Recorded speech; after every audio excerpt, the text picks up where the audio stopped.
Bom dia, bom com vocês? Estou descobrindo que, por enquanto, não peguei o coronavírus, mas já peguei o coroavírus.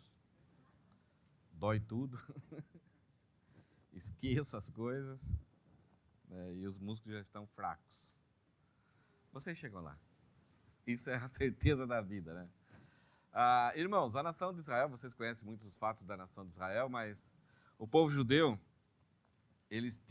Deus estabeleceu para eles 7 festas durante o ano, e tinha mais uma festa que em alguns anos acontecia, mas 7 festas eles tinham que comparecer ali em Jerusalém. Jerusalém é como se fosse uma tripa, né? É um país assim compridinho, com o mar Mediterrâneo do lado esquerdo, e Jerusalém ficava mais ao sul. Dessas 7 festas, 3 pelo menos, todo judeu ele tinha que se programar, ele tinha que se preparar, juntar economias para gastar nessas festas, celebrar juntamente com o povo de Israel, com todas as tribos juntas ali. Então, havia durante o ano 3 grandes festas distribuídas durante o ano. Entre essas 3 festas, havia 2 festas menores que eles podiam ir, mas não era tão obrigatório. Mas pelo menos a Páscoa, começava com a Páscoa, depois vinha o Pentecostes, que era 50 dias depois da colheita, e depois tinha a festa dos tabernáculos para recordar o tempo que a nação de Israel, depois de sair do Egito com a Páscoa, depois de ser supridos por Deus ali com toda a alimentação. Então aí durante os 40 anos do deserto, eles tinham que se lembrar como que foi essa vivência, esse relacionamento com Deus ali no deserto, né, com um céu livre, com estrelas durante a noite, um friozinho durante o dia, um calor tremendo, e como Deus os guiava ali com aquela coluna de fumaça, aquela coluna de fogo durante o dia, e ela levantava, eles tinham que levantar acampamento, a coluna de fogo abaixava de novo, eles tinham que montar o acampamento, e ficavam algumas vezes, alguns dias, outras vezes ficavam meses parados e sendo guiados no deserto pelo Senhor, e Deus testava eles ali. Muitas mortes aconteceram no deserto por causa da rebelião, porque o povo reclamava da liderança de Moisés, reclamava do sustento de Deus, reclamava de tudo, né? Eles podiam até chegar diante de Deus e falar: acabou a água. Mas a forma com que eles chegavam era já querendo fazer um golpe, né? Já tirar Moisés da liderança, já querer o churrasquinho do Egito. Eles murmuravam, e algumas vezes, para evitar o trabalho do cara que trabalhava com funeral, o enterramento, alguma coisa do pessoal, a terra mesmo se abria, engolia todo mundo, fechava e já acabava com a festa ali e vamos embora. Algumas vezes até fogo consumia esse pessoal, algumas vezes até os próprios judeus, os líderes tinham que matar esses rebeldes. Então era uma situação terrível esse tempo no deserto. Mas era uma forma assim que eles se lembravam que Deus cuidou deles, apesar deles terem rejeitado o encorajamento de Josué e Caleb, que eles poderiam conquistar a terra prometida. E por causa disso ficaram ali até que morresse toda a geração acima de 20 anos e a nova geração então possuísse a terra. Então a festa dos tabernáculos, eles tinham que ir para Jerusalém, ficar uma semana, construir algumas cabaninhas, e ali, juntamente com os filhos, os pais transmitiam todas aquelas histórias bonitas, o cuidado, as batalhas, as vitórias, as falhas, para que os filhos mantivessem a fé e renovassem a fé e fosse acrescentado no coração deles essa dependência, essa confiança somente e exclusivamente no Senhor. Eles tinham até que, em alguns casos, até juntar um dinheiro para comer bastante, para dançar, para até tomar uma bebida um pouquinho mais forte, para assim, se descontrair e relaxar. Só que tinha uma questão. Se eles tinham que vir de longe, quem ia ficar cuidando? Então Deus até em Êxodo fala que vão lá, vão para a festa. Eu cuidarei de tudo. Eu não deixarei que nenhum inimigo tome o seu gado, as suas casas, as suas propriedades, desde que vocês vão com alegria, com entusiasmo e se dediquem juntamente com o povo, cada tribo se tornando um só povo e se alegrar comigo. Aquilo que o Carlos falou, se alegrar no Senhor, se satisfazer, isto é, o Senhor é minha única satisfação. Então essas festas eram o encontramento do povo com a nação de Israel. Eles podiam contemplar o lugar que Deus estabeleceu para eles cultuarem como povo. E Jesus, quando esteve aqui conosco, nesse mundo encarnado, veio para viver entre os homens, amenizar o sofrimento da humanidade, ele participou dessas festas. E quando ele começou o trabalho com os discípulos ficaram um pouco surpresos, assim. Ele parece um bom mestre. Ele, de repente, curou um leproso. Puxa, não é só bom mestre, ele parece que tem mais poder que o próprio imperador, que tem toda a autoridade. Mas, de repente, ele tem poder sobre os endemoniados. Opa, quem é esse cara? E aí, além de pessoas testemunharem quem Jesus é, o próprio Jesus já começa a falar que ele é o Filho do Homem. É um título lá que em Daniel 7 se remetia ao Messias. Era o Bar Enacha. Peraí, ele está reivindicando isso para ele, que ele é Deus? Que ele é o Messias? E daqui a pouco ele começa a explorar muito mais as declarações do Antigo Testamento que declaravam que era o Messias, mas ele vai além dessa declaração de que ele é o Messias. Ele está se declarando Deus. E não somente declarando, mas os demônios afirmam isso. E os milagres que ele faz autenticam aquilo que ele está declarando a respeito de si mesmo. Então isso gera uma dificuldade na cabeça dos discípulos, gera uma dificuldade na cabeça das pessoas e gera uma ira naqueles homens que cuidavam politicamente e da religião da nação de Israel, para que não surgisse nenhum líder que afastasse a nação de Israel do culto a Deus, que negasse o templo, negasse as leis e negasse os costumes, a alimentação do jeito que era para essa alimentação, e de repente afastasse o povo disso e eles tivessem um novo cativeiro babilônico. Então, chegou um momento que aonde Jesus estava lá os vigias dessa sagrada instituição de israelita, que tinham deturpado totalmente. O jejum era só para fazer uma vez por ano. Eles colocaram pelo menos leis que falavam que tinha que jejuar pelo menos 2 vezes a semana. Então, todos esses acréscimos ficou um peso para a nação de Israel.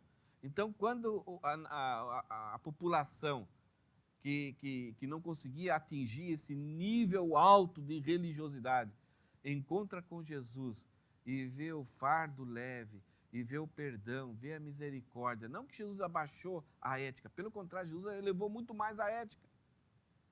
Mas eles começaram a se apropriar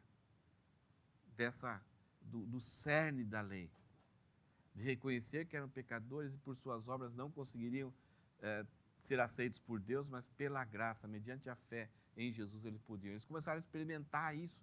O próprio Nicodemos vai experimentar isso. A mulher samaritana vai experimentar isso.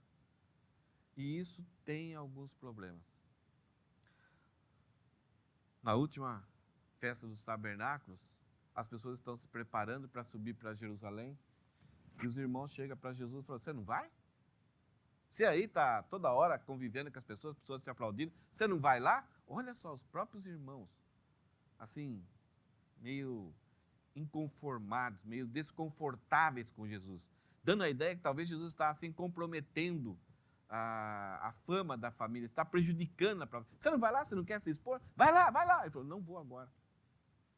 E depois todo mundo foi para a festa, Jesus chega no meio da festa dos tabernáculos. E ao chegar no meio da festa, ele já vai para os pórticos de Salomão, por exemplo, o templo estava no meio, e ao redor do templo é um lugar bem grande, imagine 100 metros, não sei quanto é o tamanho, mas é um lugar muito grande, e ao redor, junto com os muros ali do templo, o templo era um prédio no meio, e ficava um muro do lado, e juntamente com o muro ficava como se fosse uma varanda dessa, só que bem maior, talvez esse tamanho aqui, mais ou menos. Era uma varanda, com uma cobertura, e era comprida, era todo ao redor do templo. E aqui, nesses lugares, as pessoas ficavam por causa do sol, e nesses lugares apareciam os mestres, os doutores da lei, assim e tal, e sentavam no chão, começavam a bater um papo sobre um assunto das escrituras, e ali, de acordo com a fama, o gosto das pessoas, eles aproveitavam esses dias de festa para sentar ao redor desses mestres e ouvirem, serem exortados, serem consolados, aprenderem talvez uma ideia nova, uma interpretação nova sobre a lei. Então havia vários grupos. E quando Jesus chega, ele chega disfarçadamente, quietinho, na dele e tal, mas alguém que já... Ele está aí, aonde ele vai? Ele vai sentar. E iam lá e sentavam e ficavam ouvindo Jesus. E as pessoas caminhavam pela cidade. E Jesus, numa dessas caminhadas, vai ao tanque de Betesda e encontra um paralítico à beira do tanque de Betesda, onde havia muitas pessoas ali com uma crendice popular de que quando houvesse uma agitação na água, isto é, um anjo vem agitar a água, o primeiro que era jogado era curado. E Jesus cura ele. E já sai disfarçadamente, não tem muita coisa, mas, espera aí, o paralítico até hoje não foi curado.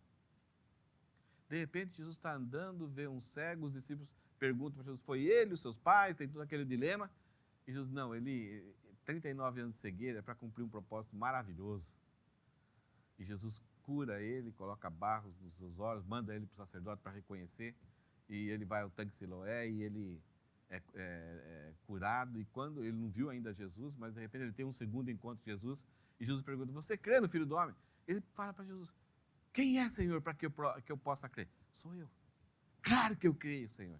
Por causa disso, aqueles detetives, aqueles agentes da religiosidade da época chegaram nele e falaram assim, quem que é ele? Então tem todo um diálogo, tem toda uma pressão, tem uma dose de humor ali que de repente esse cego fala, eu não quero nem saber, eu só sei que Deus não atende a pecadores, eu só sei que ele cuspiu na terra, ele ouvia muito bem, cuspiu na terra, passou nos meus olhos, eu fui, me lavei e estou curado. E aí, de tanto perguntar, até esse ex-cego fala, vocês estão perguntando tanto porque você quer ser discípulo de Jesus? E daí vão com os pais, a expressão, os pais ficam com medo. Ele falou, pergunta para ele tem idade. Então João coloca algumas pitadas de humor ali, nessas histórias. Então, 2 eventos muito fortes na festa do tabernáculo. Esse paralítico e esse cego de nascença.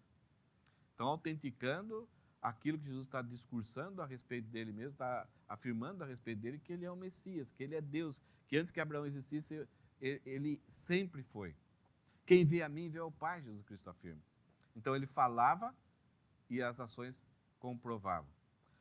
Festa do Tabernáculo mais ou menos em outubro, nessa época, um clima muito gostoso para morar assim fora da casa, então eles faziam cabanas ao redor de Jerusalém. Nesse intervalo de outubro, mais ou menos até março, em alguma época desse ano, mais ou menos aí, desse tempo, Jesus sabe que Lázaro está muito doente. E ele demora. Eu não vou ainda. Mas é muito amigo, como que ele está demorando? Então tem todo esse clima ali. E aí quando Jesus vai, ele está morto. Jesus ressuscita Lázaro. Quando Jesus chega lá e fala, olha, ele vai viver, ele vai reviver. As mulheres que tinham sido pagas para chorar, elas passam a dar risada de Jesus. Elas descumpriram o contrato que foram contratadas para chorar. E Lázaro sai do túmulo, sai quentinho, como se saísse do micro-ondas ali, né? Com nova vida, nova oportunidade para continuar ainda a viver essa sua vida aqui na terra. Então agora, peraí, paralítico, cego de nascença, ressurreição, epa, quem que é esse? Então toda aquela expectativa, toda aquela opressão que a nação de Israel vivia, e muitos já se tinham levantado, prometendo que seria um guerreiro, um lutador, e de repente não deu. Muitas pessoas seguiam e não davam em nada. Esse camarada pode ser realmente o Messias. Então aí quando estava perto da Páscoa, Jesus Cristo estava vindo para Jerusalém, Betânia ficava mais ou menos uns 3 quilômetros, Jesus Cristo passa para visitar Marta, Maria e Lázaro. E elas fazem um banquete para ele, em homenagem a ele, porque elas já tinham entendido que ele era o Messias, já criam nele. E fazem aquele jantar para os discípulos, eram pessoas talvez uma economia boa, um belo jantar. Uma das irmãs de Lázaro pega um perfume que valia um valor grandioso e perfuma os pés de Jesus, isso não acontecia normalmente, e ainda enxuga com os cabelos. Quando Judas vê aquilo, ele fica indignado, quanto desperdício, era melhor vender, dar aos pobres, sustentar. Mas João, posteriormente, sabendo toda a história que vai acontecer com Judas, João escreve já com a visão de tudo que aconteceu. Ele fala assim, Judas fez isso, não porque ele tivesse amor pelos pobres, ele fez isso porque ele era ladrão. E aí, então, Jesus é honrado ali. Aí no dia seguinte, vai acontecer essa história, do capítulo de João 12. Abre na sua Bíblia, talvez o Eduardo vai projetar para nós aqui. Será que ele conseguiu? E talvez a gente possa acompanhar.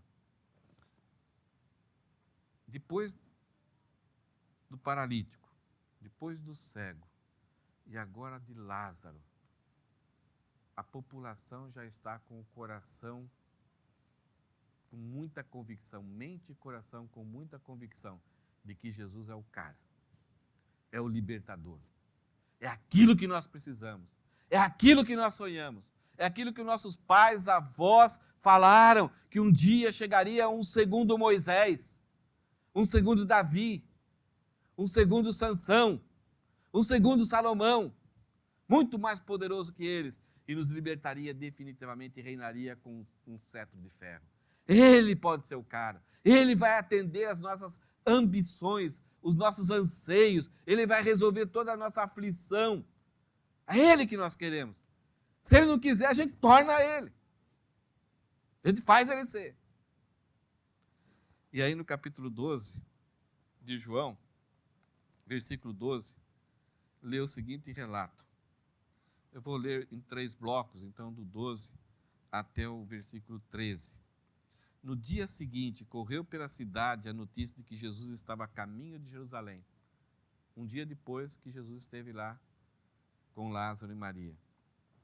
Uma grande multidão de visitantes, eles vinham ali para a Páscoa, para celebrar a Páscoa. Então, uma grande multidão que tinham vindo para a Páscoa, de várias regiões. E Jesus exerceu o ministério por toda a nação de Israel.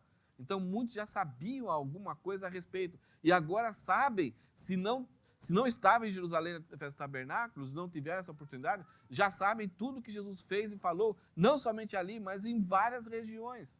Multiplicação dos pães. Essas coisas passaram. E a ideia é, será que é fake news? Será que estão inventando história? Mas muitos viram isso daí. Viram o Lázaro, viram o coxo, viram o paralítico, viram o cego. Então não era. Havia muitas testemunhas oculares sobre esse evento. Então, uma grande multidão de visitantes que tinham vindo para a Páscoa tomou ramos de palmeiras. Agora é conosco. Agora a gente vai empoderar Jesus. E saiu ao encontro gritando, Hosana, bendito que vem em nome do Senhor, bendito é o Rei de Israel. Que festa, né? Você gostaria de estar nesse momento aqui? A majestade de Jesus já não é um assunto duvidoso. Ele é o cara. Ele tem uma majestade, ele é o rei. E essa palavra bendito aqui também é usada lá em Efésios, é uma palavra que, no caso dos judeus, eles só usavam para Deus. É a ideia de elogiado. Mas elogiado sobre tudo, sobre todas as coisas. E eles estão falando isso para Jesus. Que entusiasmo. Imagine que a festa da Páscoa, ela era uma festa de alegria. Porque Deus libertou com mão poderosa a nação de Israel do Egito. Então imagine os cânticos que eram cantados nessa Páscoa a respeito do poder de Deus. Ele humilhou os deuses. E agora, tudo isso que nos domina vai ser humilhado pelo nosso rei. Hosana nas alturas, bendito que vem em nome do Senhor.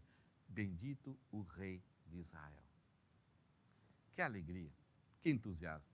Eu acho que por mais que a gente tente fazer um culto alegre, com muita música, com um som alto, não se compara a esse momento do povo em relação à majestade de Jesus.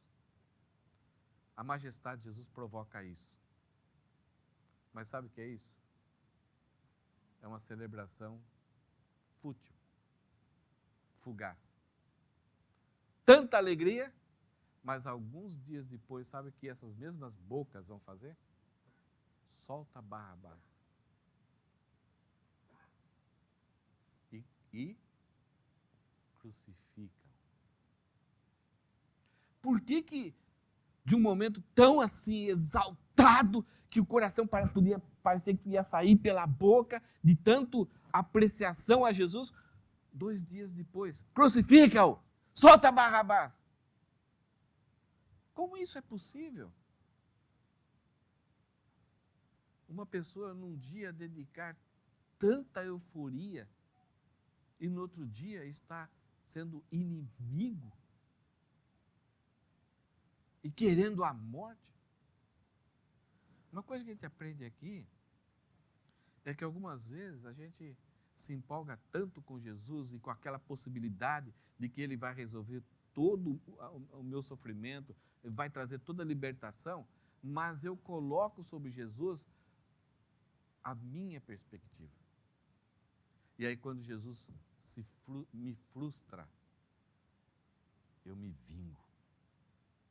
Então é muito perigoso. Eu não sei se vocês já tiveram pessoas que foi muito ajudada por vocês, você socorreu, você livrou a pessoa de uma situação que não tinha mais solução, e a pessoa se torna tão empolgada com você, com Deus, com a igreja, e aí, não, eu estou vindo aqui na igreja porque Deus me deu um novo emprego, Deus está me ajudando nisso, me ajudando naquilo, e glória a Deus! Mas em pouco tempo a pessoa se torna até inimigo seu, pastor, da igreja, em outras palavras, inimigo até de Deus. Então nós não podemos ficar assustados que em alguns momentos pessoas se tornam tão alegres, tão entusiastas e declaram as verdades bíblicas com um louvor assim que encanta, que nos empolga, mas em pouco tempo elas estão contra Deus. Por quê? Jesus e Deus não atendeu o desejo do coração delas. É triste a situação. Quando a gente vê em primeiro lugar, parece uma coisa muito bonita. Olhando aqui a atitude das pessoas, pegando mantos e pegando as suas roupas, colocando ali no chão para o cavalinho, para o jumentinho passar, pegando palmeiras é um negócio lindo de se ver. Me envergonha porque eu não tenho tanta euforia quando celebro, quando canto. Mas em pouco tempo eles estavam contra Jesus, sendo inimigo de Jesus. Então, é um alerta para mim. Será que eu sou somente empolgado com Deus quando eu estou vendo que há uma possibilidade dele atender os meus desejos, mas quando não atende, ou depois que atende, já não me interessa mais? Então, a majestade de Jesus produz, muitas vezes, uma euforia fugaz. E o nosso desafio é continuar sendo fixo no nosso relacionamento, na nossa dependência, na nossa adoração, independente de circunstâncias. A música que nós cantamos fala aí, eu esqueci a letra agora, mas ela tem uma hora, como que é? Tá vendo? Coronavírus. Não olhe as circunstâncias. Essa multidão olhou circunstâncias. Ela olhou para o paralítico, ela olhou para o cego, olhou para Lázaro. É ele que vai resolver. Mas daqui a pouco não resolveu, olhar as circunstâncias e eles promoveram a morte de Jesus. Segundo lugar, a majestade de Jesus também, ela é meio complicada de se entender. Depois de 3 anos na companhia de Jesus, chamado por Jesus, vendo ele andando sobre as águas, vendo ele expulsar demônios, vendo ele curar pessoas, tendo poder sobre a lepra, aqui no final, essa majestade de Jesus, quando ele entra, os discípulos estão junto com ele, Jesus mandou eles pegarem um burrinho e estava tudo do jeito que Jesus falou, e o Glauber leu um texto, foi o Glauber que leu o texto aqui, que falava do ambiente da ceia, que estava tudo preparadinho. Então, eles ficaram, Jesus mandou fazer, está tudo. Como que é? Ele acertou antes, ou ele, na sua soberania, na sua onisciência? Então, os discípulos, depois de experimentarem tantos detalhezinhos pequenos, que só eles experimentaram. Só eles tiveram esse privilégio de ver de perto. As multidões iam de longe, então algumas vezes nem entendiam. Na multiplicação dos pães, a multidão talvez não tenha visto Jesus dar graças a Deus e ter repartido os pães e os pães multiplicar. Talvez para a multidão, quem resolveu o problema da fome ali foi os discípulos, porque eles distribuíram. E ainda sobrou ainda. Mas os discípulos perceberam que não foi eles. Talvez receberam elogio, mas os discípulos falaram, o negócio aqui foi mais em cima, porque foi só alguns peixinhos. E a gente traz 12 cestos aí. Então os discípulos, eles tiveram essa entranhados afetos ali com Jesus, vendo muito por perto, né, detalhes que a multidão, e a gente só ficou sabendo porque eles resolveram escrever. Mas a multidão percebeu poucas coisas a respeito de Jesus. E aqui nesse evento, quando Jesus está entrando, montado de jumentinho, enquanto o rei daquele lugar de Jerusalém está entrando na porta principal, montado no seu cavalo, e de repente esse próprio rei está olhando, cadê o pessoal? O pessoal não está muito aqui? O que está faltando gente aqui? É porque Jesus entrava numa outra porta mais simples, montado no jumentinho. O rei de Israel, de uma forma muito simples. E o governador lá entrando num cavalo com muita suntuosidade. E o pessoal trocou o rei por Jesus. Muitos vieram mais para Jesus aqui. E aí, versículos 16 até o versículo o 15 e o 16 fala o seguinte: seus discípulos, o 14 até o 16. Jesus conseguiu um jumentinho e montou nele, cumprindo a profecia que dizia: não tenha medo, povo de Sião. Vejam, seu rei se aproxima, montado no jumentinho. É uma profecia que o próprio profeta fala: como assim? Rei de Israel montado no jumentinho? Jumentinho é ferramenta de trabalho, né? E no caso aqui, até era um jumentinho que não tinha sido montado ainda.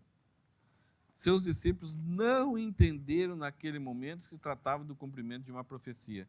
Depois que Jesus foi glorificado, porém, eles se lembraram do que havia acontecido e perceberam que era a respeito dele que essas coisas tinham sido escritas. Em Zacarias 9:9 fala sobre essa profecia. E quando foi profetizado, as pessoas tinham dificuldade, mas o Messias, mas é muita humildade, é muita vergonha entrar triunfalmente em Jerusalém. E os próprios discípulos tinham muita dificuldade de entender essa majestade de Jesus, tão grandiosa, sendo ele o Deus do universo, Criador de todas as coisas, que sustenta todas as coisas, que sabe quantos fios de cabelo nós temos. No caso do Glauber é mais fácil. Mas essa soberania, assim, insondável. E aí, toda essa grandeza de Deus se concentra na pessoa de Jesus Cristo, e ele vive, dorme, tem fome, convive com crianças, convive com mulheres, tudo aquilo que era avesso à grandiosidade, avesso à majestade, avesso à dignidade, Jesus também é. Então, ao mesmo tempo, ele é grande demais e se comportar, em alguns momentos, como pequeno demais. E muitas vezes até os discípulos repreendiam Jesus, como Pedro fez, mas em vários momentos, quando Jesus conversou com crianças, e se assustaram quando Jesus estava conversando com a mulher, porque isso não era sinal de grandeza. Os próprios discípulos têm dificuldade disso. Se Jesus está querendo ser rei, então ele tem que jogar fora todos esses sinais de fraqueza, de dependência, de falta de coragem, e tem que mostrar o peito aberto: eu vim para ser rei, eu vou tomar posse. Se vocês quiserem, venham comigo. Quem tem coragem, vem comigo. E Jesus fala, ele demonstra totalmente ao contrário. Cada dia que se passa, ele mais se mostra que ele vai se entregar nas mãos das autoridades. Ele vai morrer. Como que é isso? Nós investimos toda a nossa vida e você está querendo caminhar dessa forma. Então, aqui, a multidão está celebrando, mas muitas pessoas estão com dificuldade de entender. Poxa, mas ele é o rei, ele curou, parece o Messias, mas jumentinho, larga a mão disso. E os discípulos, talvez alguns estavam até escondidos, né? Que vergonha. Então era um misto de credibilidade e incredibilidade, né? Complicado. Enquanto Jesus não morreu, não foi glorificado, enquanto não desceu o Espírito Santo e formou a igreja, os próprios discípulos não entenderam essa tensão da majestade de Jesus com a sua humildade. Aonde encontramos esse Deus glorioso, esse Deus majestoso? Encontramos no bercinho, na manjedoura. Aonde encontramos ele? Encontramos lavando os pés dos discípulos. Vejam, se lembram da dificuldade que os discípulos tiveram com aquele ato de Jesus? Aonde encontramos esse Deus glorioso e majestoso? Pregado numa cruz. Então, João faz questão de mostrar que ele foi uma das pessoas incluídas aqui no grupo de discípulos, que quando aconteceu essa entrada triunfal, a demonstração da majestade de Jesus, que era o cumprimento da profecia, eles não fizeram essa ligação que Zacarias tinha falado a respeito de Jesus. Mas depois que o Espírito Santo desceu, foi removido essa cortina que cegava. O que a gente aprende disso? Que nós podemos aprender todas as informações da Bíblia, mas se não tivermos a ajuda do Espírito Santo, nós não vamos conseguir entender o cerne da palavra de Deus. Nós vamos usar essas escrituras como encorajamento, como ter um dia melhor, como evitar fazer alguma coisa errada, mas aquilo de encontrar em Jesus o nosso Salvador, o nosso Senhor, e agir como Ele agiu, nós não vamos conseguir por nós mesmos, a não ser pela atuação do Espírito Santo. E isso também não é de uma hora para outra, não é um start, é um processo que a nossa natureza vai lutar para rejeitar essas ideias. Porque nós queremos nos apropriar daquilo que Jesus oferece para nós sermos os empoderados, de nós sermos os grandiosos, de termos o nosso império. Se lembra lá que no ministério de Jesus, uma mãe chegou para ele, dá para meus filhos serem um à direita, um à esquerda, ministro da economia, ministro do transporte, alguma coisa, onde tiver mais dinheiro, pode colocar eles ali? Esse é o nosso coração. E João relata aqui que eles não eram diferentes de nós. Eles só puderam compreender a respeito da majestade de Jesus, que é grandiosidade com serviço, após a atuação do Espírito pleno na vida deles. Nós vemos que a majestade de Jesus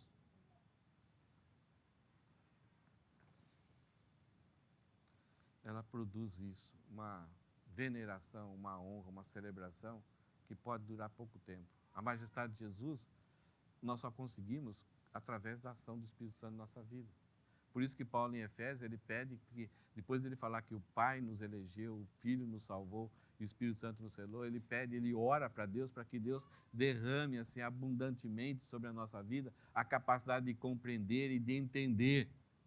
Talvez a gente saiba intelectualmente, mas entender, se apropriar disso e passar a vivermos de acordo com isso, somente o Espírito Santo pode fazer.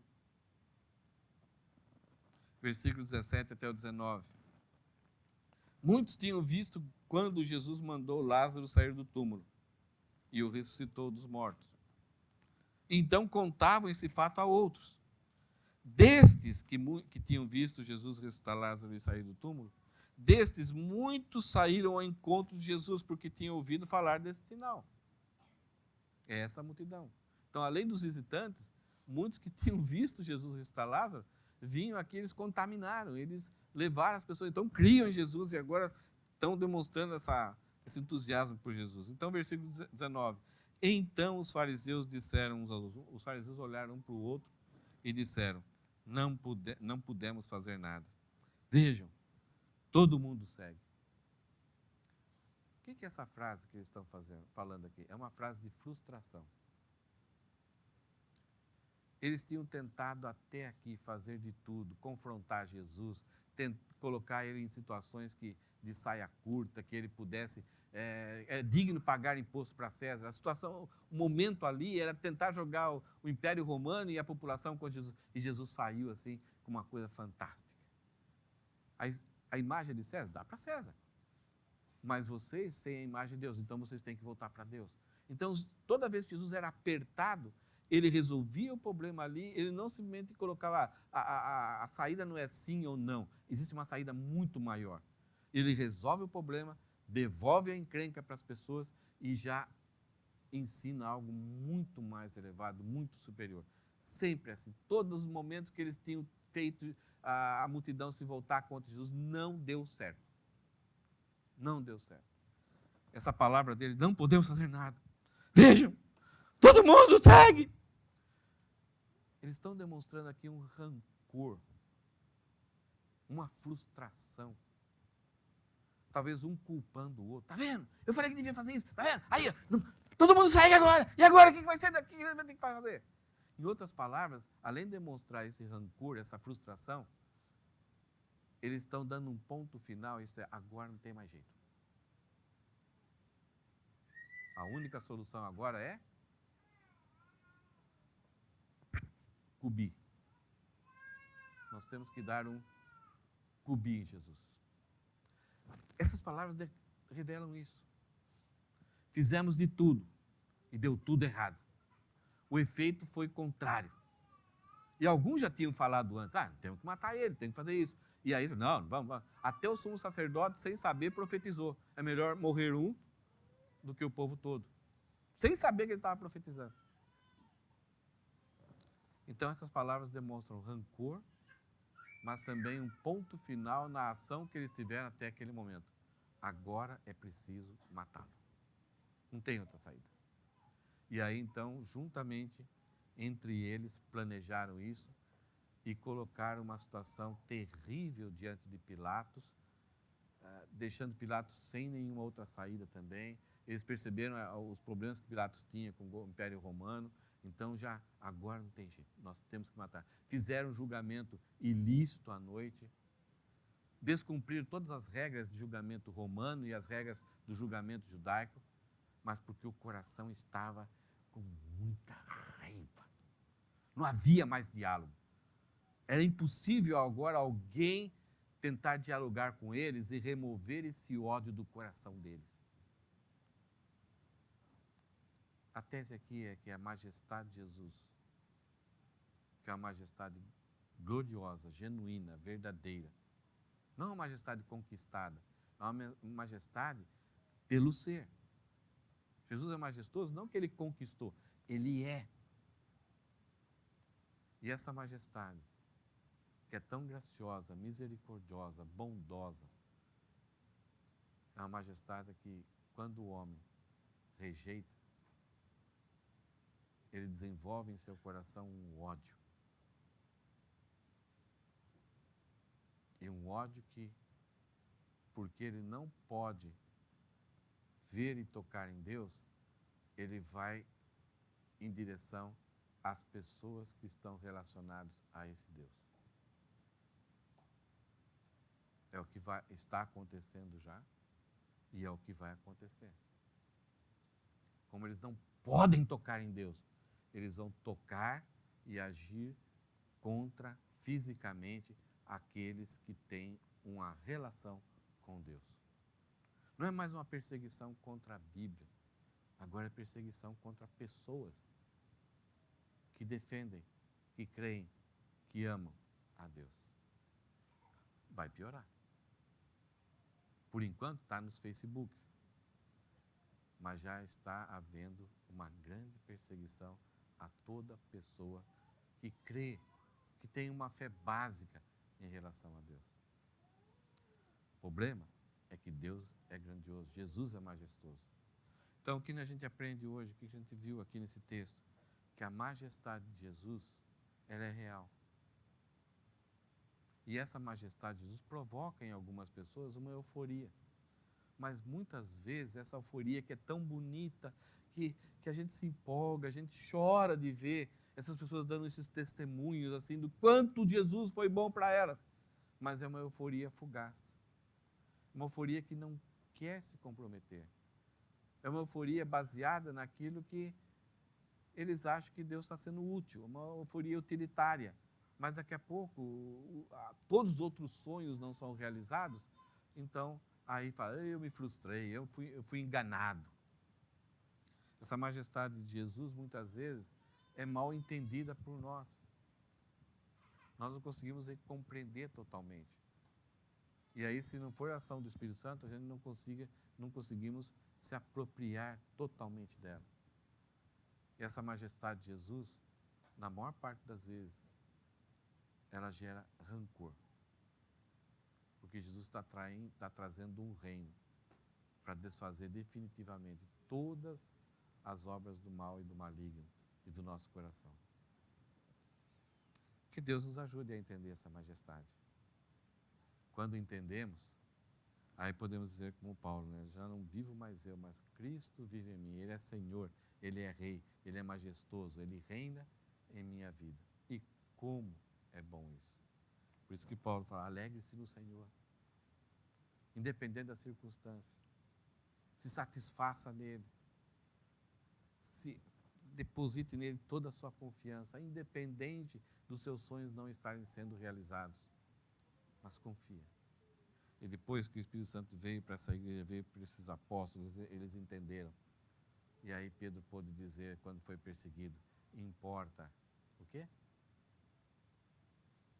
Quando Pedro foi preso e falaram para ele, não fala mais isso não. Não fala mais sobre esse Jesus grandioso, majestoso. E aí Pedro falou o que para essas pessoas? Importa obedecer a Deus do que aos homens. Independente se a gente vai passar vergonha, vai ser criticado ou fisicamente perseguido, o meu coração vai se alegrar e vai sustentar nessa majestade brilhante de Jesus. A gente encontra essa majestade lá na manjedoura, encontramos ela lá lavando os pés dos discípulos e encontrando ela lá na cruz. Mas ele foi enterrado como rei. E o nome dele está sobre todo nome. Bendito seja o Senhor, aquele que vem em nome do Senhor. Amém. Senhor, muito obrigado pela oportunidade de rever esses irmãos tão queridos aqui. Obrigado, Senhor, porque são pessoas que, independente de circunstâncias, estão alicerçados na Tua palavra e dependem da ação do Espírito Santo para entender a cada dia os desejos e a Tua vontade, ó Pai. Fortalece cada um de nós, Senhor, para que as circunstâncias do finais dos tempos não possam abalar a nossa fé, a nossa alegria e a nossa certeza de que o Senhor é o único Deus, é o único Senhor, é o único que é majestoso, é o único que não vai mudar nada, Senhor. Que o nosso coração possa se alicerçar e se apegar nessas verdades, que Teu Espírito nos encha, Senhor, para que possamos compreender tudo aquilo que se refere ao Senhor. Nós agradecemos em nome de Jesus, ó Pai. Amém.